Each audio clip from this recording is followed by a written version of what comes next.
السلام علیکم ورحمۃ اللہ وبرکاتہ. جید علماء کرام کے بیانات، نعتیہ کلام اور دیگر معلوماتی ویڈیوز کے لیے ہمارا چینل اسلاف میڈیا سیل کو سبسکرائب کیجئے اور بیل آئیکن کے بٹن کو دبائیے. عزیز دوستو، سیدہ عائشہ صدیقہ رضی اللہ تعالی عنہا ذہانت، فطانت اور تدبیر و حکمت میں ایک انفرادی پہچان رکھتی ہے، انفرادی پہچان رکھتی ہے. یہی وجہ ہے کہ ان کے حافظے میں اس امت کو اقوال رسول کا اتنا بڑا ذخیرہ عطا کیا ہے کہ اور کسی خاتون سے حضور کی اتنی حدیثیں مروی نہیں ہوئی جتنی سیدہ عائشہ صدیقہ رضی اللہ تعالی عنہا سے ہوئی ہیں. مردوں میں ابو ہریرہ کو یہ انفرادیت نصیب ہوئی، عورتوں میں سیدہ عائشہ صدیقہ رضی اللہ تعالی عنہا کو یہ انفرادیت نصیب ہوئی. 2210 حدیثیں حضرت عائشہ صدیقہ رضی اللہ تعالی عنہا سے مروی ہیں.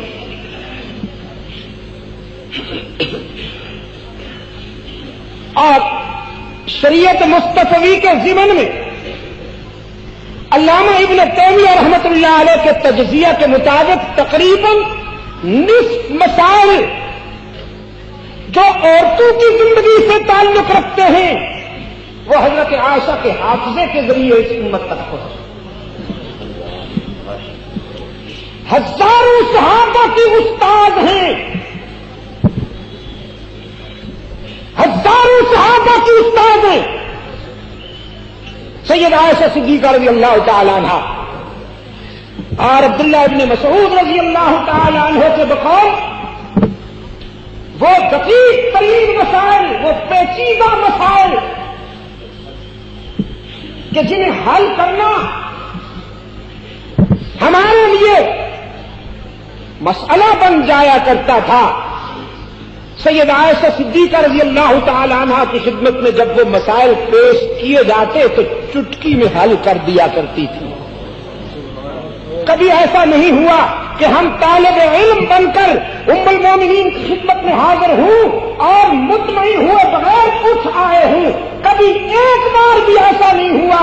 ہم جب طالب علم کی حیثیت سے ام المومنین کی خدمت میں پہنچے تو ہمیشہ مطمئن ہو کر اٹھے.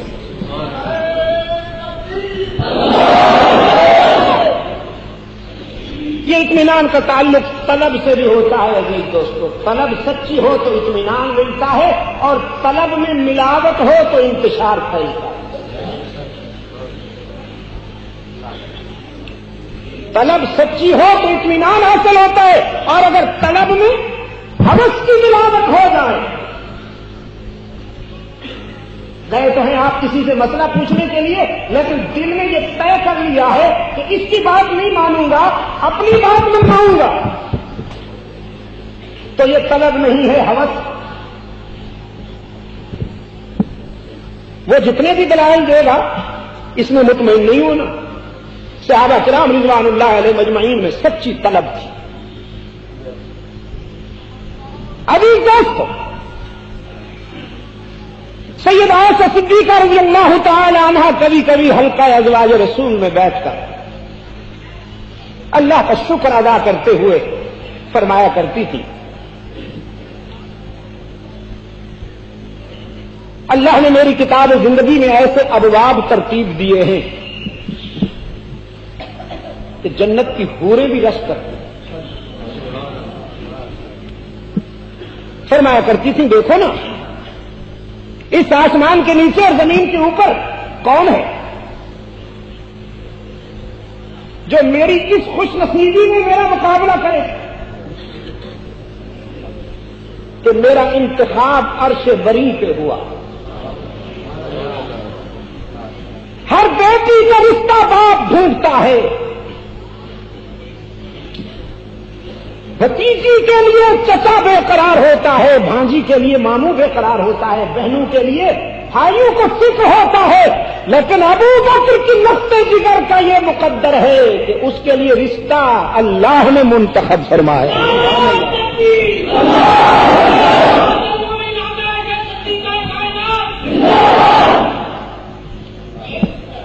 رویا صادقہ میں خدیجۃ الکبریٰ رضی اللہ تعالی عنہا کے انتقال کے بعد اللہ نے اپنے محبوب کو خواب میں سیدہ عائشہ کا حلیہ دکھا کر فرمایا، محبوبم اب ہم نے یہ رفیقہ حیات تمہارے لیے منتخب کی۔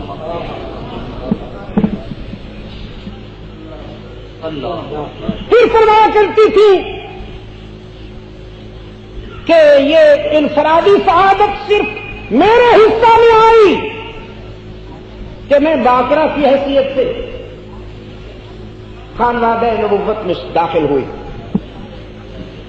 باقی تمام ازواج رسول مطلقہ تھی یا بیوہ تھی، صرف عائشہ کو یہ انفرادی اعزاز حاصل ہے کہ وہ باقرہ کی حیثیت اللہ کے رسول کے قدموں میں حاضر ہوئی۔ بعض حضرات نے لکھا ہے کہ سیدہ عائشہ صدیقہ رضی اللہ تعالی عنہا کی عمر 14 سال تھی جب رخصتی ہوئی، کچھ حضرات کہتے ہیں 16 سال کی، لیکن کچھ وہ بھی ہیں کہ جو کہتے ہیں عائشہ کی عمر صرف 11 سال تھی یا 10 سال تھی، 10 اور 11 سال کے پیٹے میں تھی کہ جب رخصتی ہوئی۔ اس پر تب آزمائی بھی ہوئی، کچھ عالمانہ بحثیں بھی ہوئی جن سے مجھے کوئی دلچسپی نہیں ہے۔ میں تو کہتا ہوں اگر سیدہ عائشہ صدیقہ رضی اللہ تعالی عنہا 10-11 سال کی عمر میں بھی رسول اللہ صلی اللہ علیہ وسلم کے گھر آ گئی تو یہ بھی انفرادیت ہے، یہ بھی انفرادیت ہے۔ وصیت عز بھی یہ تھی، اللہ کی منشا یہ تھی کہ جو خاتون باقرہ کی حیثیت سے رسول کے ازدواجی حلقہ میں بھیجی جا رہی ہے وہ بلوغ کی نظر بھی رسول کے حلقہ میں جا کے کھولے، تاکہ جب بالغ ہو کر نظر اٹھائے تو اپنے سامنے محمد معصوم کو جلوہ نما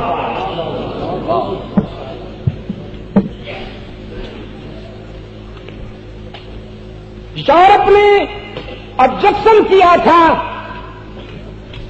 مستشرقین نے اعتراض کیا تھا،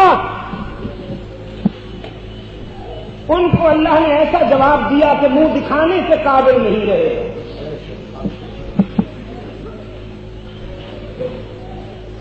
سیدہ عائشہ صدیقہ رضی اللہ تعالی عنہا فرمایا کرتی تھی یہ بھی انفرادی اعزاز ہے جو اللہ نے مجھے عطا کیا کہ میرے بستر پہ قرآن اترا۔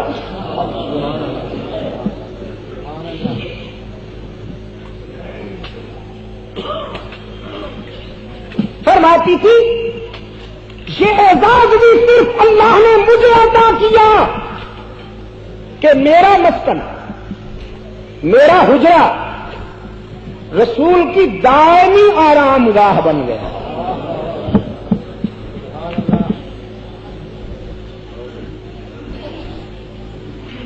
آقا انعامدار جہاں آج سو رہے ہیں وہ حجرہ عائشہ ہے، ولو کرہ المنافقون۔ یہ سن کر چاہے کوئی خوش ہو یا سر پیٹ لے، لیکن عائشہ کا حجرہ رسول کی دائمی آرام گاہ بن گیا۔ اور امت کا عقیدہ یہ ہے کہ نبی سوتا نہیں، سلایا جاتا ہے۔ وہ تو بولتا نہیں، وہ دیکھتا نہیں، اسے جو کچھ دکھایا جاتا ہے وہ تو وما ينطق عن الهوى ان هو الا وحی یوحی کا مسند نشین ہے۔ یہ سن کر چاہے کسی کو خوشی ہو یا چاہے کوئی سر پیٹ لے، لیکن صدیقہ کائنات حضرت عائشہ کا حجرہ ہی رسول کی دائمی آرام گاہ بن گیا۔ فرماتی تھی یہ عزت بھی اللہ نے مجھے عطا کی کہ میں نے ان آنکھوں سے جبرائیل امین کو اس کی اصلی حالت میں دیکھا۔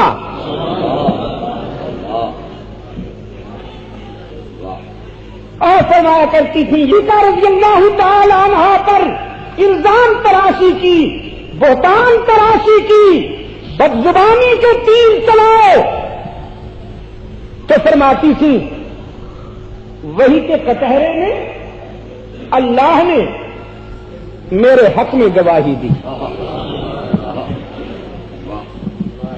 الزام تو لگا حضرت موسیٰ پر بھی، الزام کا لگنا قابل اعتراض نہیں، ثابت ہونا وجہ عتاب ہے۔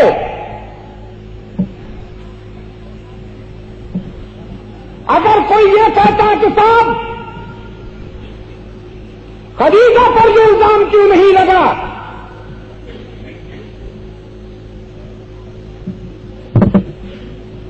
زینب پر یہ الزام کیوں نہیں لگا، سیدہ فاطمہ پر ایسی باتیں کیوں نہیں ہوئی، تو عزیز نوجوانوں پوچھا کرو ان سے ابراہیم پر ایسا الزام کیوں نہیں لگا جو موسیٰ پہ لگا، یعقوب پر وہ الزام کیوں نہیں لگا جو ان کے بیٹے پہ لگا،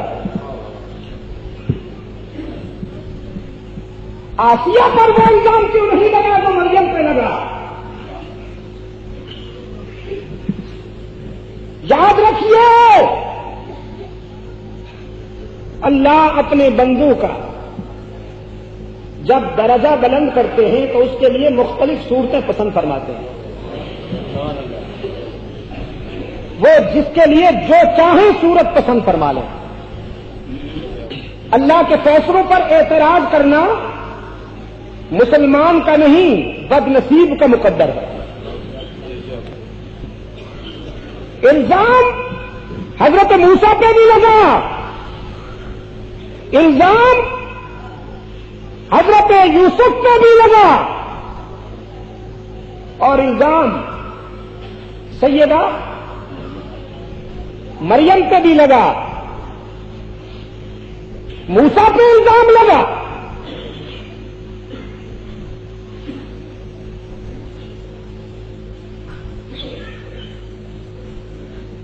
وہ کیا ہے جی؟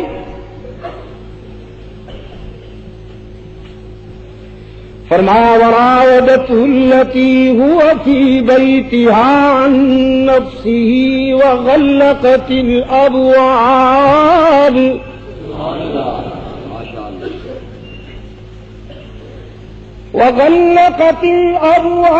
وقالت هيت لك قال معاذ الله إنه ربي أحسن مثواي إنه لا يفلح الظالمون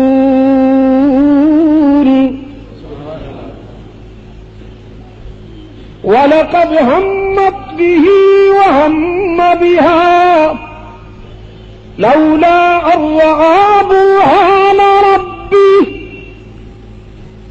كذلك لنصرف عنه السوء والفحشاء إنه من عبادنا المخلصين واستبق الباب وقدت قميصه من دبر وألف يا سيدها لدى الباب قالت ما جزاء من أراد بأهلك سوءا إلا أن يسجن أو عذاب أليم۔ عظیم یوسف امتحان و آزمائشوں کے مرحلوں سے منزل عشق کا سفر کرتے ہوئے گزر رہے ہیں۔ حاسدین نے مٹانا چاہا، وارث نے بلند کرنے کا فیصلہ کر لیا۔ کنویں سے جان بچائی، پھر شاہی محل میں عام خطرے میں پڑ گئی، اس لیے کہ بیگم کے ارادے میں ٹھوکر لگی۔ حسن یوسفی کو دیکھ کر لڑکھڑا گئی، سازش کا جال بچھایا، یوسف کو پھنسانے کے لیے سازش کا جال پھیلایا، حیوانیت و سفاکیت کے انتظامات کیے۔ جناب یوسف علیہ السلام شاہی محل میں لائے گئے، جس دروازے سے گزرتے ہیں وہ بند کر دیا جاتا ہے، کئی دروازوں سے گزرنے کے بعد حضرت یوسف علیہ السلام کے سامنے وہ منظر آ گیا کہ جسے دیکھ کر کانپ گئے، فرط غیرت میں کانپ گئے، فرط غیرت میں کانپ گئے۔ عزیز مصر کی اہلیہ نے حضرت یوسف علیہ السلام کو اپنی طرف متوجہ کرنے کے لیے نعرہ لگایا، ہائی طلب، ہائی طلب، یوسف یہ سب کچھ تمہارے لیے ہے۔ ایک قرات میں آیا ہے ہی طلب، یہ آرائش و زبائش جو میں نے کی سب تیرے لیے۔ ذرا ایک نظر دیکھیے نا، اس پتمہاب یوسف نے آنکھیں بند کر کے نعرہ لگایا، معاذ اللہ،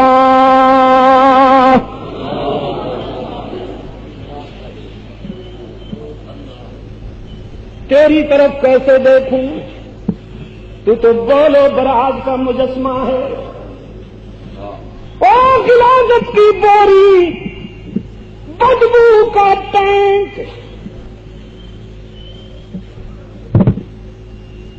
گندگی کا مرکز، میں تیری طرف کیسے دیکھوں؟ جس کی نگاہ میں وہ حسن لطیف سما جائے وہ ان غلاظتوں سے کبھی متاثر نہیں ہوا کرتے۔ تو نے کپڑے بھی اچھے پہن رکھے ہیں، فل میک اپ کر رکھا ہے، لیکن گوبر کو چاندی کے ورق میں لپیٹ دیا جائے تو پھر بھی وہ گوبر ہی رہتی ہے نا۔ قال معاذ اللہ انہ ربی احسن مثواي انہ لا يفلح الظالمون، وہی میرا دستگیر ہے، تیرے سر سے بچانے والا بھی وہی، تیرے تباہ کن ارادوں سے مجھے محفوظ رکھنے والا بھی وہی، پھر دل کی زبان سے التجا کی کنویں میں جان بچانے والے معبود۔ اب تو آن خطرے میں ہے، اور اہل نظر کے نزدیک جان اتنی قیمتی نہیں ہوا کرتی جتنی آن قیمتی ہوا کرتی ہے۔ الہ العالمین اب تو آن خطرے میں ہے۔ رب العالمین نے فرمایا میرے یوسف جس نے جان بچائی تھی وہ آن بھی بچائے گا، لیکن میرے مشکل کشا، او میرے حاجت روا، او میرے کار ساز، دروازے سارے بند ہیں، شاہی محل ہے، اکیلا ہوں۔ رب العالمین نے فرمایا میرے یوسف تم بھی اکیلے ہو تو میں بھی اکیلا تیرا دستگیر ہوں، قدم بڑھاؤ نا، دروازے کھلتے جائیں گے، تالے ٹوٹتے جائیں گے، سیدنا یوسف علیہ السلام قدم بڑھاتے ہیں، تالے ٹوٹتے جاتے ہیں، دروازے کھلتے جاتے ہیں، ہاتھوں سے نکلتے ہوئے شکار کو دیکھ کر بیگم بدحواس ہو گئی، بدحواسی کے عالم میں دوڑی، یوسف کا کرتا پکڑا، غیرت مند یوسف نے کرتا پھٹ جانے دیا، دھجیاں اڑ گئی کرتے کی، جس حصے کو زلیخا نے پکڑا تھا وہ حصہ اسی کے ہاتھ میں، اور یوسف بے داغ باہر۔ میں یہاں کہا کرتا ہوں، سرگودا کے روشن ضمیروں کہا کرتا ہوں، پیغمبر کی پاکیزگی کتنی عجیب ہے، نبی کتنا پاک ہوا کرتا ہے، نبی کے پاک کرتے پر، نبی کے پاک کرتے کے جس حصے پر ناپاک ارادے والی عورت کے ناپاک ہاتھ لگ جائیں، خدا وہ حصہ بھی نبی کے کرتے سے جدا کر دیتا ہے، کہ پاک حصے پر، جس حصے پر ناپاک ارادے والی عورت کے ہاتھ لگ جائیں، حق تعالیٰ اس حصے کو بھی نبی کے پاک کرتے سے جدا کر دیتا ہے۔ تو جو غیور خدا اپنے نبی پاک کے کرتے کے اس حصے کو برداشت نہیں کرتا جس حصے پر ناپاک ہاتھ لگ جائیں، تو پھر وہی خدا قیامت تک ناپاک لوگوں کے ساتھ اپنے نبی پاک کو کیسے سونے دیتا۔ یوسف باہر آئے،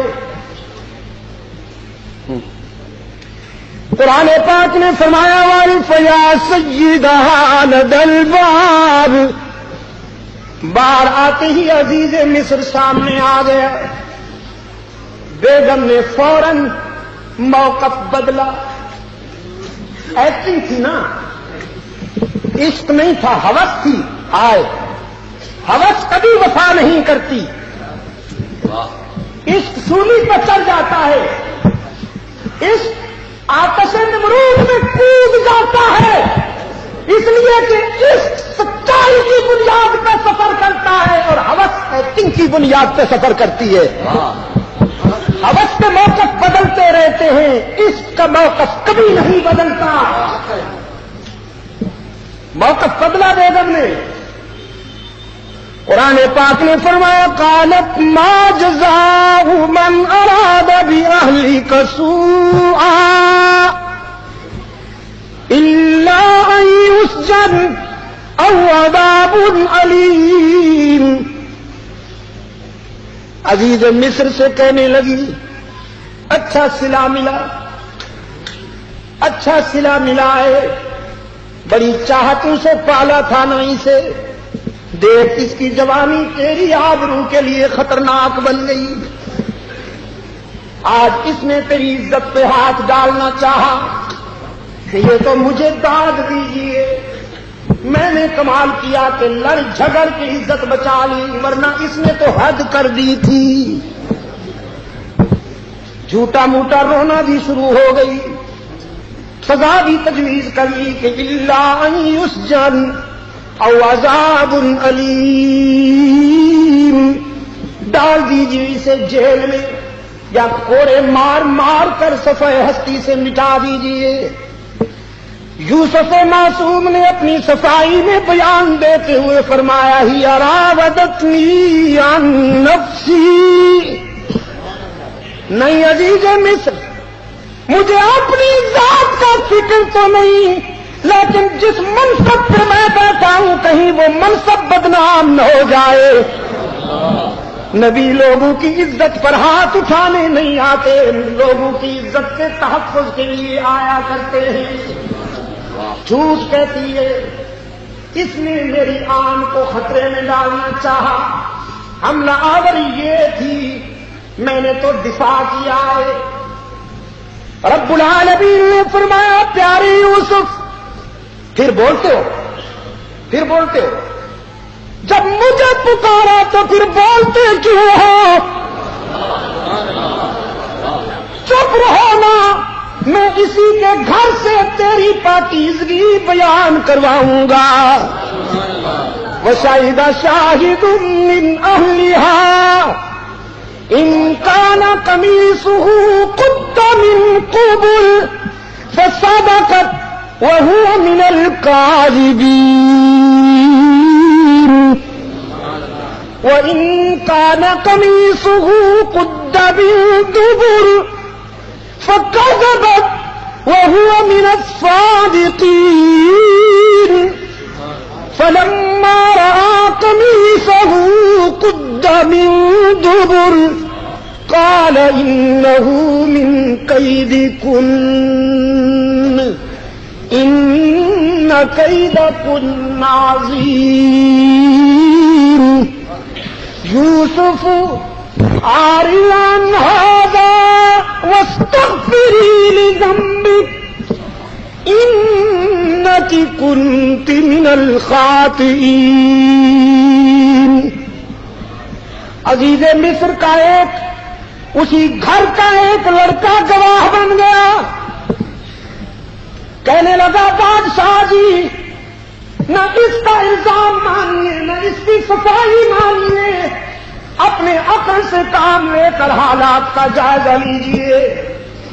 تیری بیگم کہتی ہے حملہ یوسف نے کیا تو پھر کرتا آگے پھٹا ہونا چاہیے کہ وہ حملہ کرتے تھے یہ دفاع کرتی تھی. یوسف کہتا ہے کہ حملہ اس نے کیا تو پھر کرتا پیچھے سے پھٹا ہونا چاہیے کہ یہ بھاگتے تھے وہ پکڑتی تھی. نہ اس کی سنو نہ اس کی سنو, اپنی عقل سے کام لو. قرآن پاک نے فرمایا فَلَمَّا رَأَىٰ قَمِيصَهُ قُدَّ مِن دُبُرٍ. عزیز مصر نے جب دیکھا تو کرتا پیچھے سے پھٹا ہوا نظر آیا. ساری بات سمجھ گئے.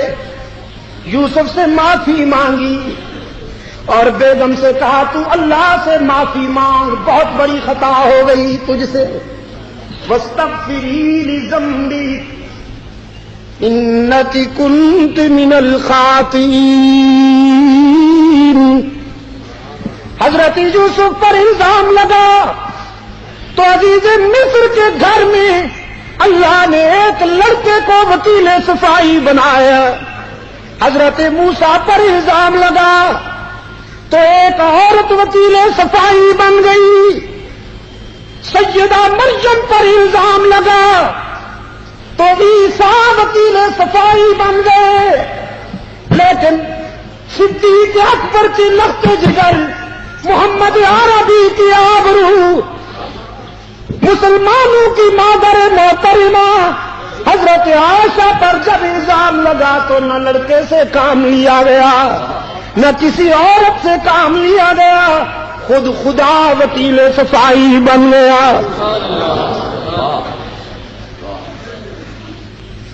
فرمایا الخبیثات للخبیثین والخبیثون للخبیثات والطیبات للطیبین والطیبون للطیبات.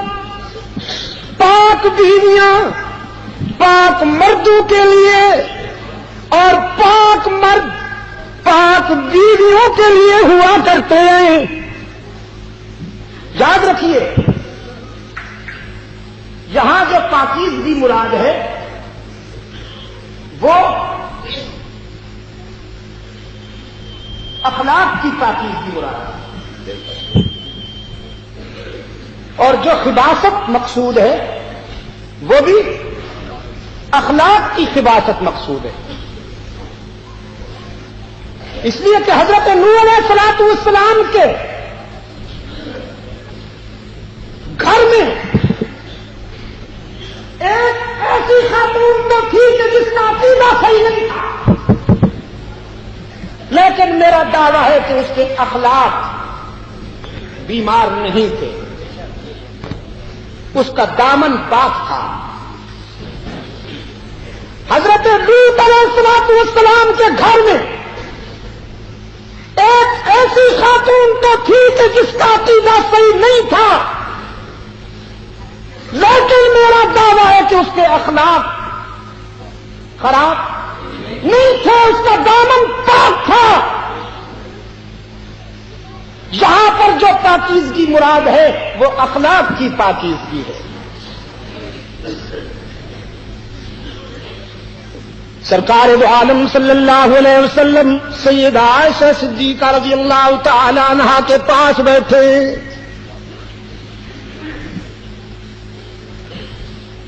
اور وہیں قلب رسول پر اللہ کا یہ فیصلہ نازل ہوا.